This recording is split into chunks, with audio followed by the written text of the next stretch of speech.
Tu as peut-être tout essayé pour vaincre ton addiction aux écrans.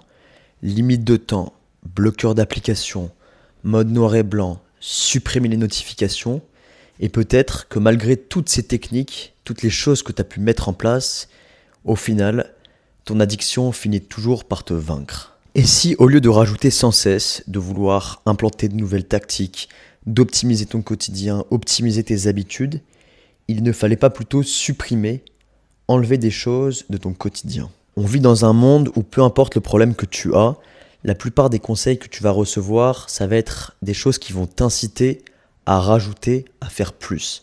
Tu peux prendre plein d'exemples. Le simple fait de vouloir aller à la salle pour te muscler, on va te dire entraîne-toi dur, entraîne-toi très régulièrement et tu vas avoir des résultats très rapidement. Pareil, si on te dit pour devenir cultivé, pour devenir plus intelligent, va falloir que tu te renseignes sans cesse, que tu écoutes l'actualité sans faire de pause. Mais le problème avec tous ces conseils, c'est qu'ils vont te donner des incitations pour faire plus, pour rajouter des habitudes, pour s'entraîner plus dur, pour se renseigner davantage.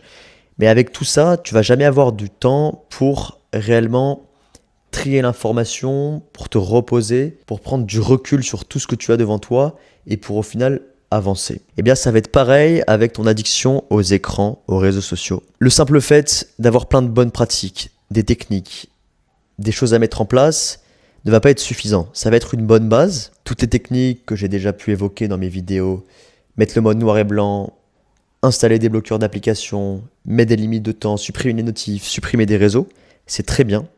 C'est des choses que tu peux mettre en place dès à présent, mais ça ne va pas être suffisant pour battre et vaincre ton addiction de manière durable. Mais si tu veux passer moins de temps sur les écrans, une chose que j'ai réussi à faire depuis plusieurs mois, ça va pas être suffisant d'implanter des hacks, des techniques, des méthodes, des habitudes qui vont te permettre de réduire ce temps d'écran.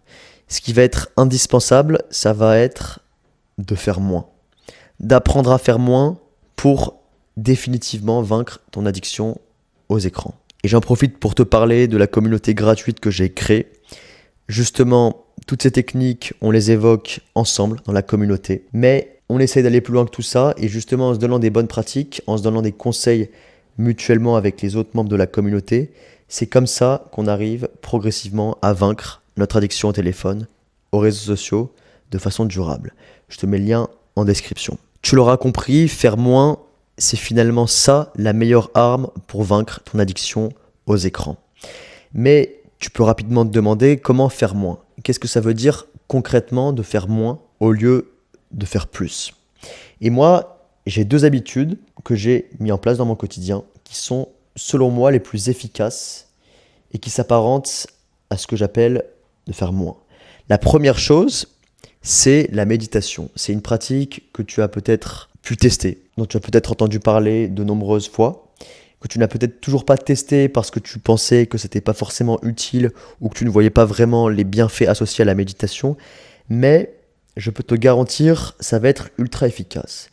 Et j'avais aussi un petit peu ces questions qui me venaient à l'esprit.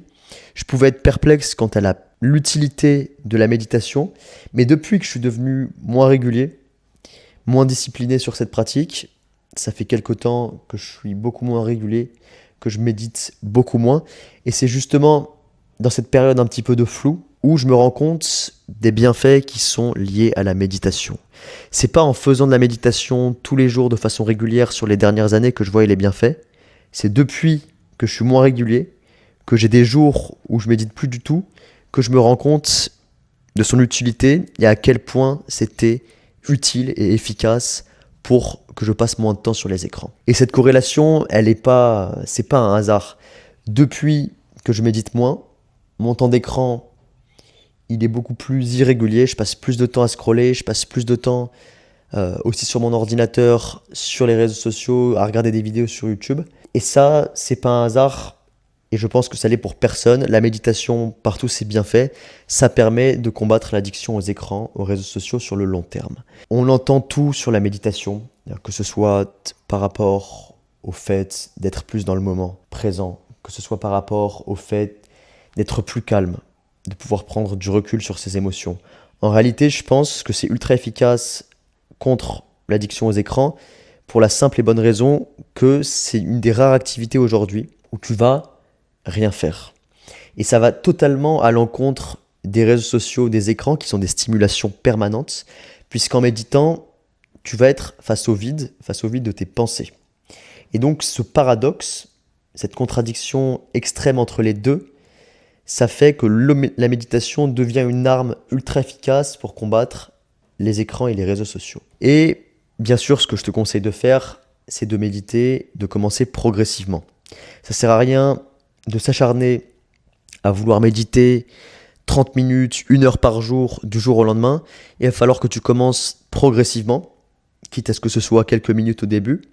Et surtout, si tu veux que ça tienne sur le long terme, une des choses les plus importantes, c'est d'en faire une habitude.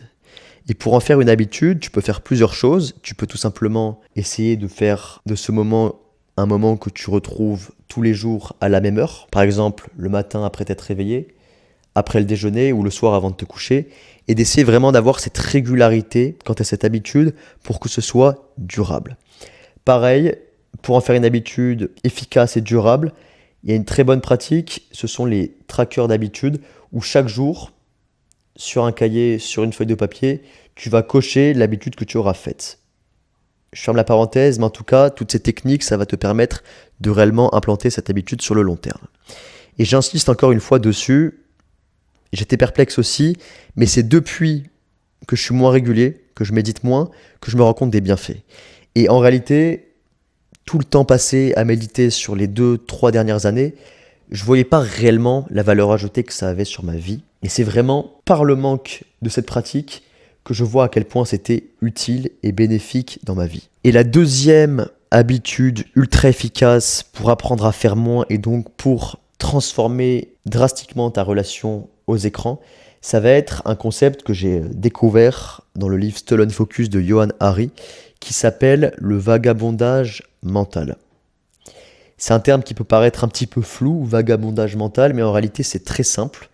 Je te l'explique brièvement. Vagabondage mental, qu'est-ce que ça peut être ? Eh bien, c'est le simple fait de laisser ses pensées aller et venir sans avoir de contrôle dessus.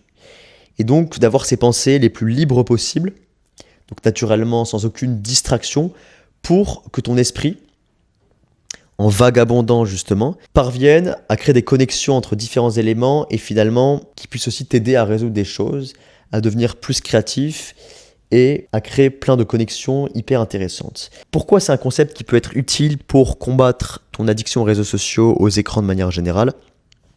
Comme la méditation, le vagabondage mental, en réalité, c'est une forme de méditation, mais dans le moment. C'est quelque chose où tu vas rien faire, comme quand tu médites, mais que tu vas pouvoir appliquer un petit peu à tous les moments de la journée et à n'importe quel endroit. Quand tu es chez toi, par exemple, tu vas très bien pouvoir faire du vagabondage mental, tout simplement en t'asseyant sur ton canapé et en regardant autour de toi, en regardant ton mur, en regardant des objets. Le simple fait de ne pas avoir de distraction, ça va te permettre d'imaginer, de découvrir des choses que tu n'avais pas pu trouver jusqu'à présent. C'est aussi une pratique que tu peux, comme je te le disais, mettre en place partout. J'ai l'habitude de prendre les transports en commun assez souvent et j'essaie de plus en plus, au lieu de lire, de faire du vagabondage mental quand je suis dans les transports en commun. C'est-à-dire de ne rien faire, de simplement m'asseoir, regarder autour de moi et d'habituer mon cerveau à ne pas avoir de distraction.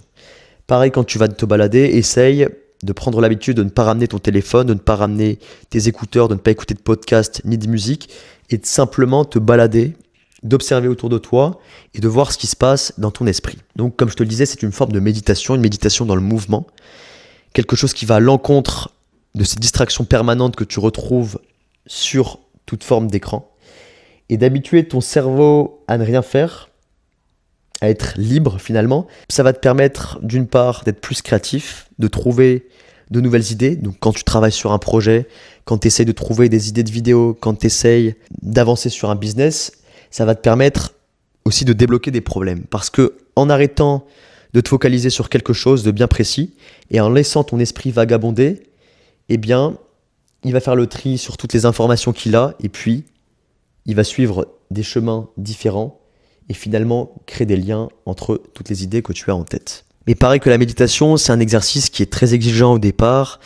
C'est quelque chose de difficile parce qu'on n'est plus et parce que tu n'es plus habitué à ne rien faire. Mais essaye quand tu cuisines, quand tu es chez toi, quand tu es dans les transports, quand tu es dehors, d'avoir ces moments de vagabondage mental. Ces moments où tu ne vas pas lire, où tu ne vas pas être sur ton téléphone, où tu vas tout simplement rien faire. C'est quelque chose que tu peux percevoir comme une perte de temps.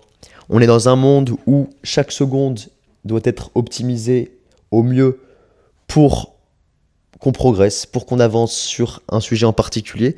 Mais il faut justement que tu arrives à avoir en tête, que tu arrives à comprendre que le fait de rien faire, que ce soit par la méditation ou par le vagabondage mental, eh bien ce sont des choses ultra utiles et qui vont te permettre d'avancer parfois plus que quand tu fais des choses que tu juges utiles. Pour finir cette vidéo, je ne veux pas remettre en question toutes les techniques, tous les hacks, toutes les habitudes que je t'invite déjà à mettre en place pour réduire ton temps d'écran, pour t'en sortir par rapport à cette addiction.